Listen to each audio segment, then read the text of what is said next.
Hai korang, welcome to my YouTube channel. Korang jangan lupa like and subscribe and like and share. Okay, jom kita cuci muka korang. Let's go. Kita cuba sikit saja. Sikit saja, okay. Kita tonyoh tangan kita, dapat pakai kerja di situ korang. Okay, kita tonyoh. Tak suka muka berjerawat, pakai produk ni. Pakailah pencuci muka ni. Tonyoh. Okay, kita tunggu dalam masa berminit, lepas tu kita basuh, okay. Kita sepuluh lagi, okay. Okey, lepas tu kita dah habis cuci muka, kita dah basuh, kita lap. Okey. Kering muka. Okey, next jom kita pakai produk apa. Okey, let's go. Okey, first kita pakai lotion daripada Hada Labo. Yes, kita biar bagi dia meresap di kulit. Okey. Okey.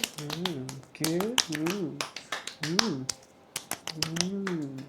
Okey. Biar dia kering, biar dia meresap dulu. Okey, kita jumpa lagi. Okey.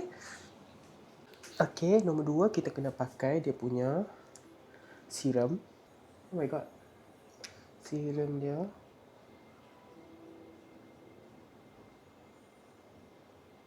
Okey. Okey, kita pakai. Kita dab di muka, okey. Okey. Okey, sapu. Okey, dah sapu. Okey. Biar dia kering dulu, biar dia meresap di kulit. Kita jumpa lagi untuk next produk, okey. Okey, yang terakhir kita kena pakai yang ni. Untuk sikit kita sapu. Okey. Kita ambil yang ni sikit, kita sapu sini. Kita ambil sini sikit, kita sapu ni. Ratakan balik muka kita. Siap untuk semua pencuci muka and untuk bagi kita punya kulit. Kita kena pakai semua ni. Okay, bye. Kita jumpa lagi next video. Jangan lupa like and subscribe and like and share. Kita jumpa lagi next video. Bye bye. Bye.